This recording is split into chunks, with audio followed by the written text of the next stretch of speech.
a presentation from the Association of Professional Schools of International Affairs as part of our ongoing efforts to educate advisors and students about the many opportunities that graduate study across the fields of public administration, policy, and international affairs provides.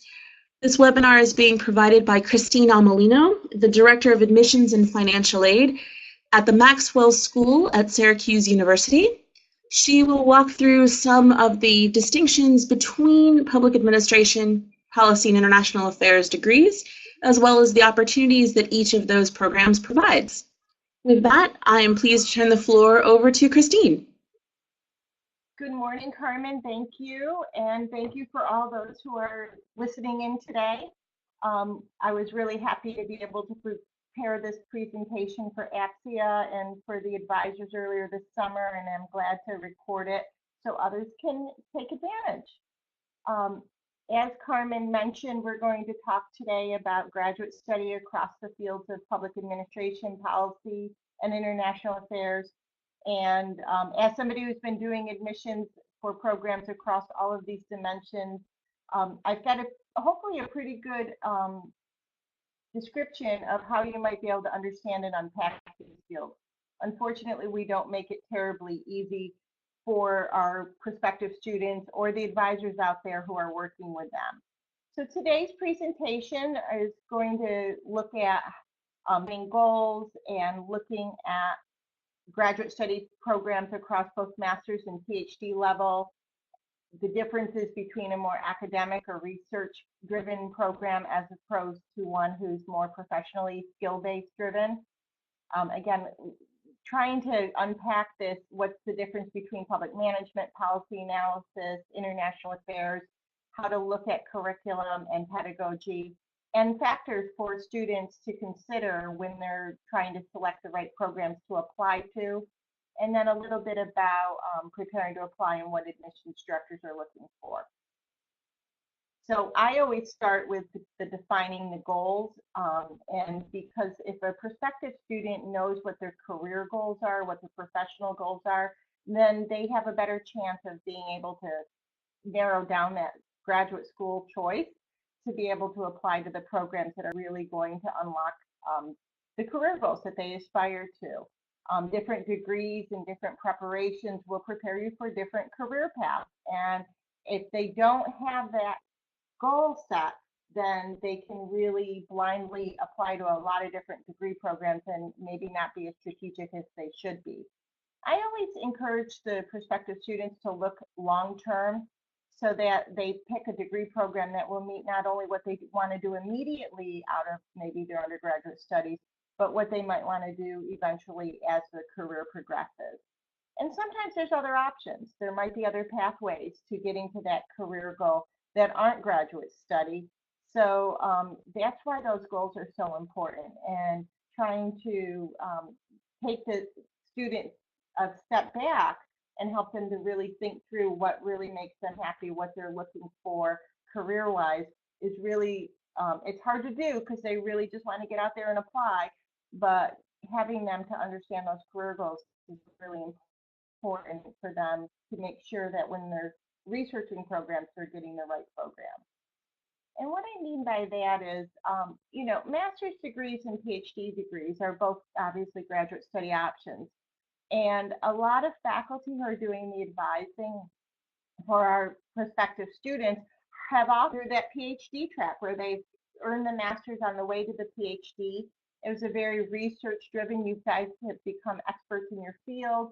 You're out there, you wrote a master's thesis, a dissertation, you created original research, and you became experts in your field. Whereas there's a number of master's programs out there in these fields, public policy, administration, and international affairs, that are more professionally oriented, maybe much more akin to what you might think of if you think about a law degree, a master of business administration, even a master's of social work, a master's in nursing. They are master's degrees that provide very concrete depth of knowledge, but also skill sets to provide them with an orientation to go out and work in the field, not necessarily do research and become an expert in the field so that they can earn the PhD. So that's why that career goal alignment is really important, because if they want to be a faculty member, they really need that more research, content-driven master's PhD track. But if they want to go out and work at the UN or run programs, development programs overseas, or work as a city manager, then they might want a more professionally based, skill-based master's program. And getting a good understanding of that in advance will really help them to pick the best schools to look at. So when evaluating the curriculum in these fields in particular, you'll notice that there's a lot of Masters of Public Administration, Masters of Public Management, Masters of Public Policy, Masters in International Affairs, Masters in International Relations, and then a whole host of these specialty degrees. There's so many options out there. But three key areas to look at, I think, really help you to evaluate curriculum. It will help the students to understand the curriculum and what the foundation and focus of that program might be. The public management curriculum is a management curriculum. It is about how to design programs and services to meet a goal, how to deliver those services, the building blocks of design, management, and implementation, everything from public management, financing programs, budgeting, logistics, human resource management, implementation of public policy. So it's really looking at, building schools, perhaps. We want an educated citizenry, so we need to build a school. How much is it going to cost? Where should we put it? How do we hire teachers? What does the curriculum look like? How big is the school? How are we going to get kids to the school? So all of those statistics of how to deliver a service. Policy analysis, likewise, is all about what are the policy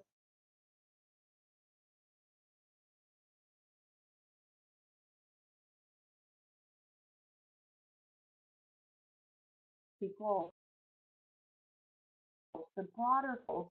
Best use our resources for the effectiveness of these programs. And this has a lot more to do with economic and statistical analysis, looking at variables of impacting a policy dilemma. So we do have schools. We deliver an education system, public education system in our country. But it's not a very good one in some places, and it's not. So where's the breakdown? Why is the service delivery not living up to what our policy goals are? We can look at data and we can analyze, why do we have retention to graduation rate below 50% in some school districts? How can we increase that? And where do we direct those resources to be able to have that improvement? That's a lot of what policy analysis is. In the international arena, it's a lot of monitoring and evaluation and making sure that the programs that we're delivering are actually meeting the goals that they're supposed to be meeting. And in a resource-constrained world, monitoring and program evaluation are critical analysis skill sets. So policy analysis helps us to decide which programs we might need to better meet a policy goal, and then maybe perhaps how to better deliver those, how to direct those resources more effectively. International affairs is an area of study that gives you a much more global perspective, understanding that we are part of a global environment, that what happens outside of our borders has an impact, both domestically and also in the work that we're doing around the world. And so there's a lot of policy and management programs and the policy and management degrees that are very domestic based, but also very internationally based. But you can also earn a degree that's specifically related to international affairs. And those degrees often look at political structures, governance systems, economics, development, trade, commerce across borders, stability, terrorism, war, peace building, poverty alleviation, national development, looking at humanitarian rights and assistance in disaster relief. So again, a really broad swath. All of these programs are very general in their approach, even though international affairs is a subfield that is specific to international relations and international in focus. There's a lot of different areas in the international arena that you can work in. The same with public management and policy. Again, all the domestic policy issues, but all the international issues as well. So in the international affairs arena, it's been noted that having a strong foundation and a internationally proficient profile, a professional profile of an international affairs professional, depth of knowledge is really critical if you want to work in that arena. So if you really know if a student wants to work in the international arena and they really haven't had exposure to international affairs undergraduate in their academic orientation, or even working, study abroad, international internships, then getting a strong program that will give them that is going to be critical for their next jobs out. The other things that have been happening a lot lately is there's an influx of specialty degrees, or I mean, just huge number of them. You can get a degree in cybersecurity studies or security studies or specific to international development. It's not for me to say whether or not those are, the best way to go about getting a career, moving forward in your career. But they are out there, and they do, make this a even richer landscape and maybe even more confusing landscape for the prospective student to navigate. I think it's just important that whatever degree a student earns is a degree that's not only going to launch their career, but sustain their career. So there's a breadth versus depth issue here and a generalist versus specialist issue. If they know they're going to work in cybersecurity and that degree in cybersecurity is going to give them all the skills and knowledge that is going to bring them not only into their career, but continue and sustain their career, and that's a really good choice for them. But a lot of students know that they want to work in maybe the international security realm, maybe not specifically cybersecurity, and they might benefit from a Master of Public Policy or a Master of International Affairs degree that has a really strong security concentration with maybe the ability to take courses related to cybersecurity. So you can kind of see the breadth versus depth issue here and how students can evaluate programs. The other thing that's critically important, and I mentioned that international affairs professional profile that's really required to work professionally in the international affairs realm, is the ability to have a strong regional focus or at least additional language studies. And that's really critically important that students have been exposed to different parts of the world if they want to work in different parts of the world. So if they are lacking that area, they need to find a program that's going to give them that exposure through international internships, work abroad, through coursework that are really going to explain the historical context of issues of a regional area. Somebody who wants to work in security in the Middle East really needs to understand not only what's going on in the Middle East right now, but what that historical context is in order to have that level of credibility when they're in the room making the policy decisions.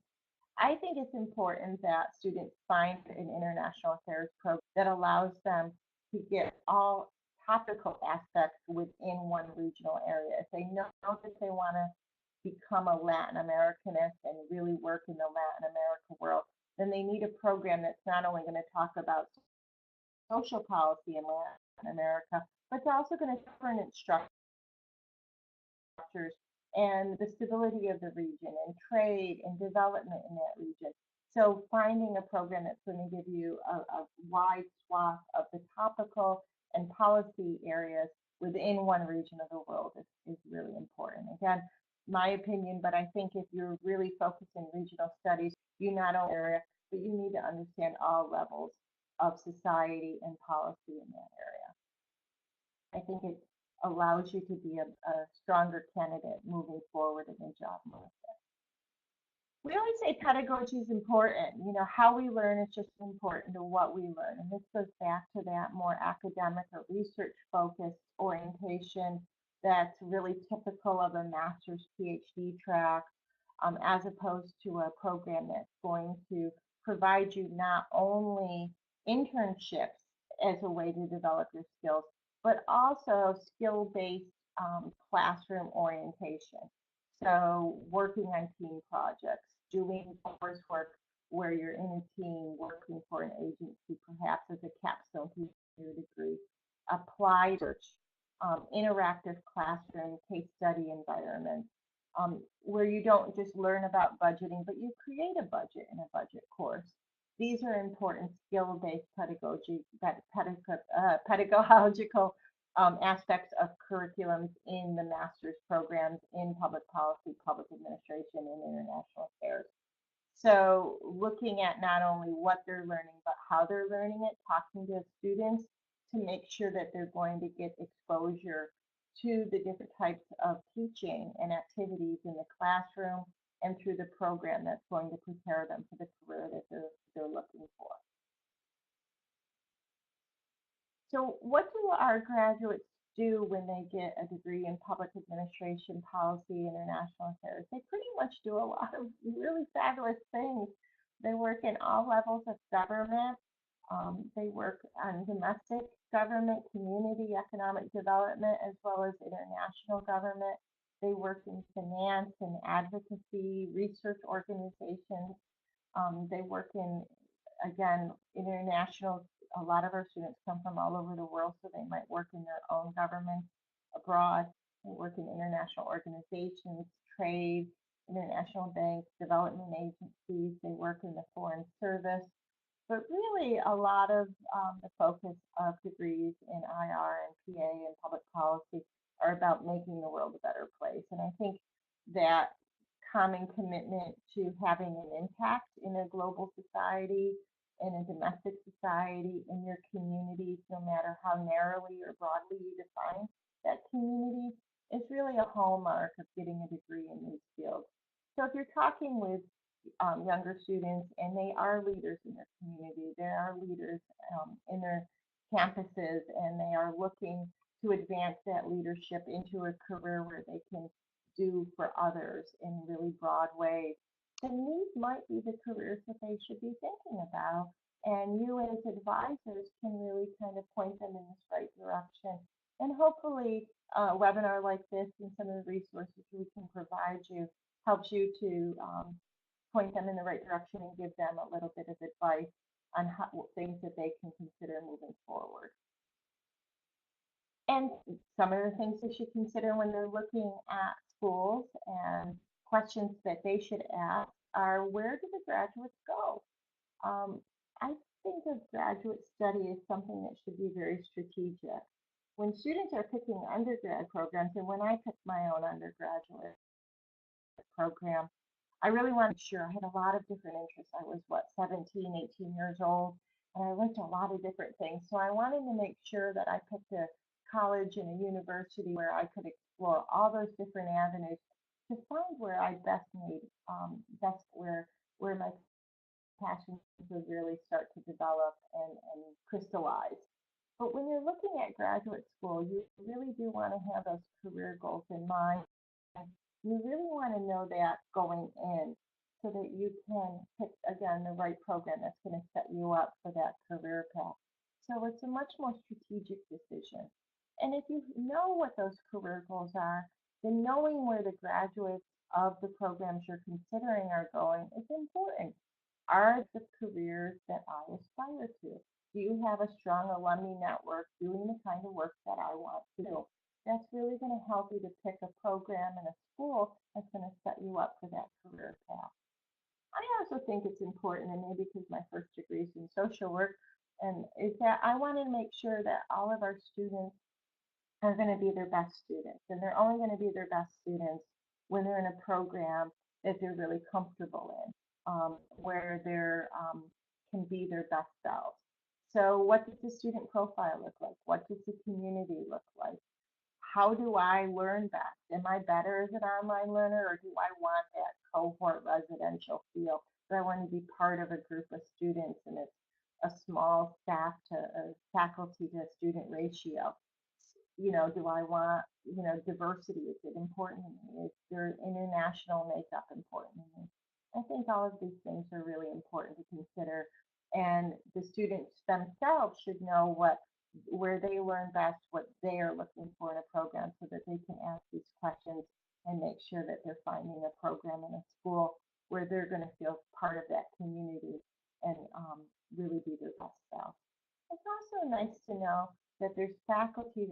share their area of interest, that they have this passion, whether it's for foreign policy or whether it's for nonprofit management or maybe watershed policy, to be very specific, that there's faculty and coursework there that share their research interests, that share their area of topical interest. So looking at the faculty, seeing their backgrounds, and making sure that they're people that they can really learn from.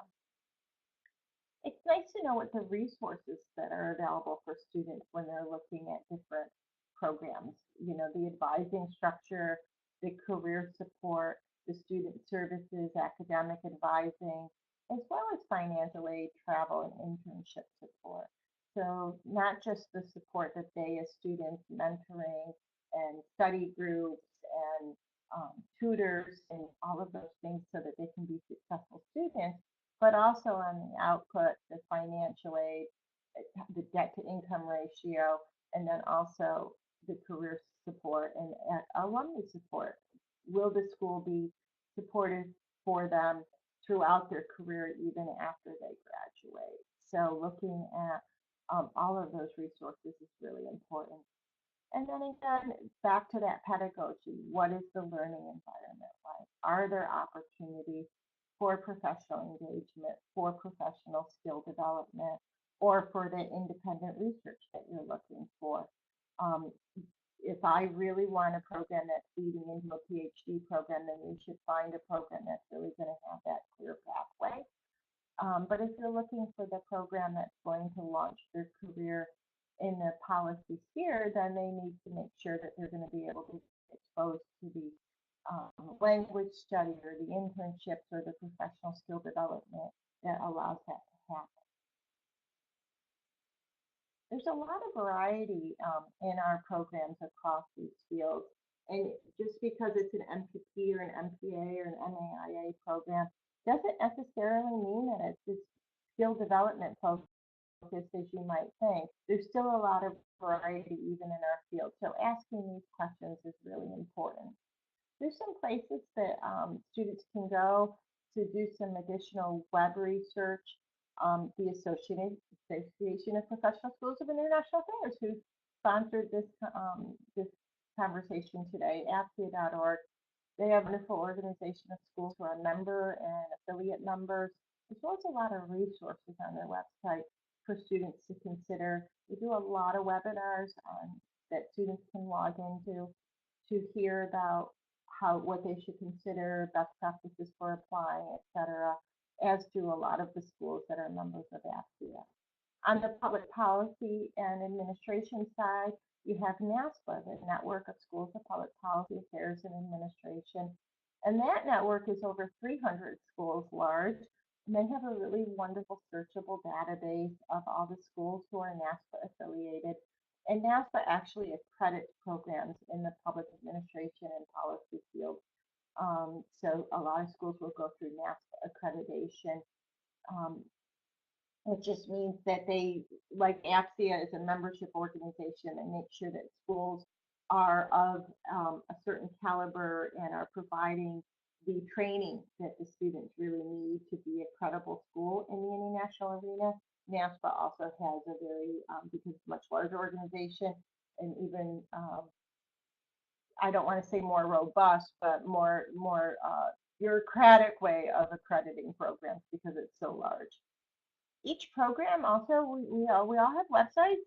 It's kind of a given this day and age, and we put a lot of information on our website that prospective students can find useful. What we're actually looking for, what our schools are preparing you for, what our application process requires, what they, we even give application tips and what they should be considering, what they need to do to consider to apply. Maybe there's areas that we're going to look for that maybe another school doesn't look for, maybe quantitative ability or preparation or language ability. And all of our program websites will detail that for the students so they can find a lot of information about what they need to do to get ready to apply on our websites as well. And then information interviews are really helpful, talking with academic advisors, people like you, talking with colleagues, where they do their internships, professionals in the field and really trying to find out what are the different career paths out there? What should I be considering?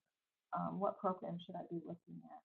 If they're possible to visit or attend the school that they're interested in maybe applying to, or at least a school event that might be in their area. All of us go out and recruit. APSIA has a number of recruiting events every fall that all the schools that are APSIA member schools attend fairly regularly. So come out to an APSIA sponsored event, but there's all sorts of different Idealist.org and other graduate school events that our schools participate in. And we also hold our own events. So you can usually get a fall and spring recruiting schedule on a program website. And then if you have a really specific question, if the student is just, oh, I really like the school, but there's some information I'm just not finding. There's people like me at every different school, and that's why we're here. We're here to talk to the student, to answer their questions, and they should definitely reach out to us directly and not be afraid to do so. This is an article that my former colleague and I wrote. Jose Ochoa was at the Woodrow Wilson School at Princeton for many years.